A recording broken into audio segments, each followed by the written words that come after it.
आपण इथे स्थायिक असतो, परंतु खानदेशचे उत्सव, परंपरा, त्याचबरोबर तिथलं खाद्य आणि पर्यटन याला उजाळा मिळावा किंवा ही माहिती अनेकांपर्यंत पोहोचावी याकरता या खानदेश महोत्सवाचं आयोजन आपण दरवर्षी करत असतो।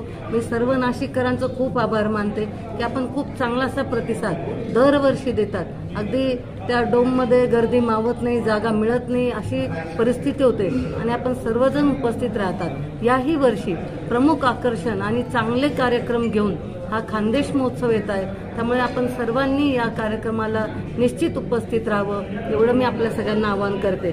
आपल्या खानदेश महोत्सवाची सुरुवात 22 तारखेला सकाळी 8:30 वाजता शोभायात्रेने होणार आहे।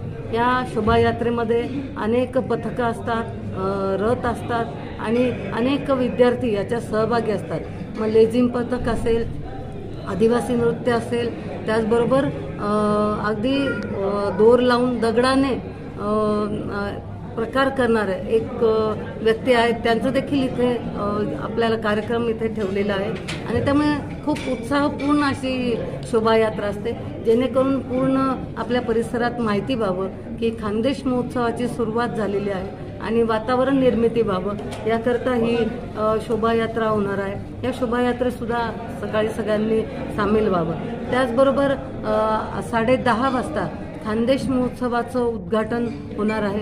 आपले सर्व पदाधिकारी असतील, त्याचबरोबर आम्ही विविध क्षेत्रातील मान्यवरांना या उद्घाटनासाठी निमंत्रण दिलेलं आहे। या सर्वांच्या हस्ते या खानदेश महोत्सवाचं एक वेगळं आकर्षण म्हणजे जातं फिरवून आपण याचं उद्घाटन करत असतो, ते उद्घाटन होणार आहे। आणि त्यानंतर अहिराणी साहित्य संमेलन म्हणजे अगदी बाहेर गावून अनेक साहित्यिक या कार्यक्रमाला येत असतात, त्यांना एक प्लॅटफॉर्म दिला जातो जिथे त्यांचं साहित्य असेल, कवी असेल, ह्या सगळ्या त्यांना सादर करता येतात आणि त्यामुळे सर्व साहित्यिकांना देखील मी विनंती करते की आपण या अहिराणी साहित्य संमेलनात आपण सर्वांनी सहभागी व्हावं।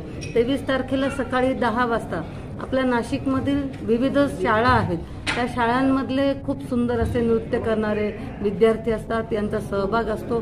ते सर्व विद्यार्थी सहभाग घेऊन त्यांचा डान्स कॉम्पिटिशन इथे आयोजित केली जाते आणि त्यांना त्या विविध याच्यासाठी बक्षिसं दिली जातात। त्याचबरोबर संध्याकाळी 7 वाजता क्रांती मळेगावकर यांचा खास महिलांचा प्रमुख आकर्षण आहे की खेळ पैठणीचा, त्याच्यामध्ये महिलांना खूप बक्षिसं जिंकण्याची संधी असते। अगदी गेल्या वर्षी आम्ही ॲक्टिवा असेल, फ्रीज असेल, अशा अनेक खूप मोठमोठे बक्षिसं या कार्यक्रमातून दिलेले आहेत आणि याही वर्षी खूप बक्षिसांची लयलूट होणार आहे। मी सर्व आपल्या महिला भगिनींना विनंती करेल की आपण या खेळ पैठणीच्या कार्यक्रमात सहभागी व्हा आणि विविध बक्षिसं त्याचबरोबर पैठण्या जिंकण्याची सुवर्ण संधी आपल्याला या कार्यक्रमाद्वारे मिळणार आहे। त्याचबरोबर 24 तारखेला सकाळी महिलांची सांस्कृतिक स्पर्धा आहे, म्हणजे ज्या महिला मंडळ नाशिकमध्ये आहेत त्यांना त्या महिलांनी एकत्र येऊन काही मंगळागौरीचे खेळ असतील किंवा सांस्कृतिक कार्यक्रम असतील हे तिथे सादर करण्यासाठी त्यांना संधी आहे आणि त्यांनी 24 तारखेला 10 वाजता सकाळी या महिला मंडळांनी भाग घेऊन तिथे देखील 11,000 त्याचबरोबर 7,000 आणि 5,000 अशी बक्षिसांची रक्कम प्रथम, द्वितीय आणि तृतीय येणाऱ्यांना दिलेली आहे। त्यावेळेस आपण भजन स्पर्धा न ठेवता महिलांकरता सांस्कृतिक कार्यक्रमाचं आयोजन केलं आहे, जेणेकरून बाईपण भारी हा आपण अनेक महिलांनी बघितलेला सिनेमा आहे आणि तो हिट झाल्यानंतर खूप महिलांची मागणी होती की सांस्कृतिक कार्यक्रमाचं आयोजन करावं, म्हणून आपण त्या दिवशी या कार्यक्रमाचं आयोजन केलेलं आहे। संध्याकाळी फुल टू धमाल म्हणजे खूप मोठ्या प्रमाणात या कार्यक्रमाला गर्दी होत असते। हास्य जत्रा जे प्रत्येक जण आपण टीव्हीवर बघतो की हास्य जत्राची खूप मोठी टीम आहे आणि आपल्याला सतत हे मनोरंजन करत असतात, त्यातल्या हास्य जत्रा फेममध्ये श्याम राजपूत असतील, विनीता खरात असेल, रहित माने असतील, गौरव मोरे असतील, प्रभाकर मोरे असतील, शिवाली परब असतील आणि यांचा तिथे हास्य जत्राचा कार्यक्रम संपन्न होणार आहे। त्याचबरोबर माधुरी पवार ज्या लावणी क्वीन म्हणून आपण त्यांना संबोधतो त्यांचा देखील लावणी शो तिथे होणार आहे आणि आपले 14 रत्न ज्यांनी विविध क्षेत्रात काहीतरी चांगली कामगिरी केलेली आहे त्यांना खानदेश रत्न पुरस्कार या दिवशी देण्यात येणार आहे। सगळ्यात मोठा कार्यक्रम म्हणजे 25 डिसेंबरचा त्याचबरोबर हा दिवस आमचा श्री अटलजी बिहारी वाजपेयी माजी पंतप्रधान यांचा जन्मदिवस आहे आणि खरं तर ह्याच औचित्याने आम्ही हा महोत्सव सुरू केलेला आहे। याच दिवसाचं औचित्य साधून या कार्यक्रमाचं आयोजन केलं जातं आणि त्यामुळे या दिवशी जे अगदी प्रसिद्ध पद्मश्री कैलास खेर यांचा संध्याकाळी आपला लाईव्ह शो होणार आहे।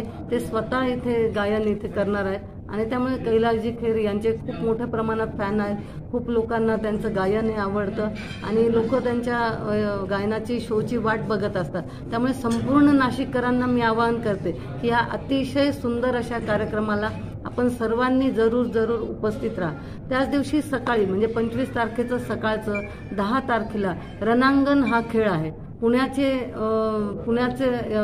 हे लोक आहेत ते येऊन आपल्याकडे मुलांना छत्रपती शिवाजी महाराजांचा इतिहास काय आहे किंवा त्यांचे मावळे कोण होते, सेनापती कोण होतं, हे सगळी माहिती फक्त खेळाद्वारे मुलांपर्यंत पोहोचते।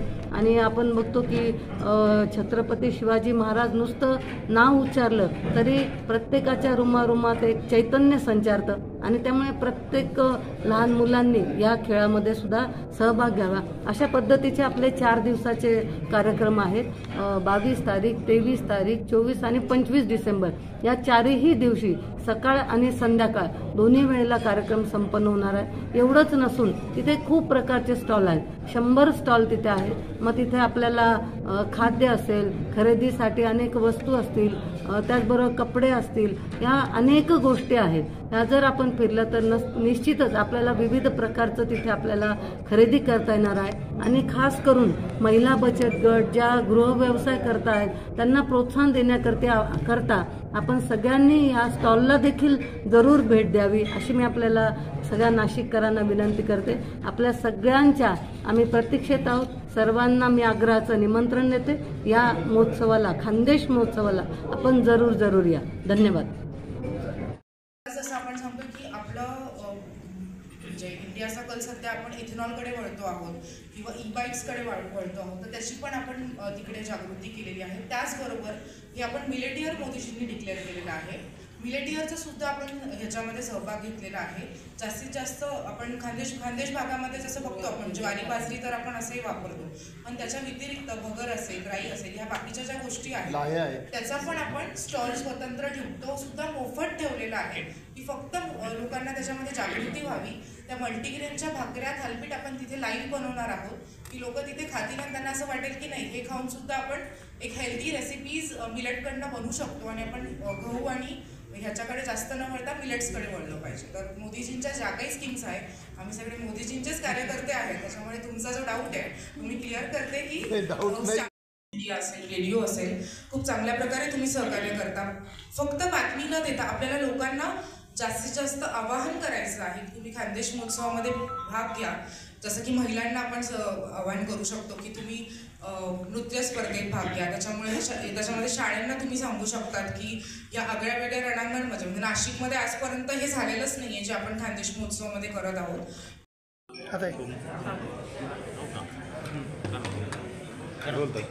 नाशिककरांच्या खानदेश महोत्सवासाठी तुम्ही सगळ्यांनी यायचं आहे, हे तुम्हाला सगळ्यांना आग्रहाचं निमंत्रण। आपल्याला माहितीच आहे की झी मराठीवरती प्रसिद्ध असलेल्या महाराष्ट्राची हास्य जत्रा फेम जे कलाकार आपल्याकडे येणार आहेत, श्याम राजपूत असतील, त्याचबरोबर शिवाली परब असेल, त्यानंतर गौरव मोरे, प्रभाकर मोरे, विनीता खरात, रोहित माने असे सगळे कलाकार तुम्हाला सगळ्यांना हसवण्यासाठी येणार आहेत। पोटभर आपल्याला हसायचं आहे सगळ्या नाशिककरांना। आणि त्याचबरोबर महाराष्ट्राची हास्य आपली जी लावणी क्वीन आहे माधुरी पवार हिचा आपण तिथे लावणीचा कार्यक्रम ठेवलेला आहे। पद्मश्री कैलासजी खेर यांच्या आवाजाने पूर्ण वातावरण जे होतं ते खरं तर ते खूप मोठे शिवभक्त आहेत आणि नाशिकच्या पवित्र भूमीमध्ये त्यांचा पहिल्यांदाच इथे लाईव्ह कॉन्सर्ट होणार आहे। तर या सगळ्या गोष्टींचा छान असा आस्वाद घेण्यासाठी योगायोगाने क्रिसमसच्या सुट्ट्या आहेत, नाताळाच्या सुट्ट्या आहेत 22, 23, 24, 25, त्यामुळे मी सगळ्या नाशिककरांना मनापासून आवाहन करेन की तुम्ही सगळेजण आपल्या या नाशिककरांच्या खानदेश महोत्सवामध्ये नक्की सहभागी व्हा।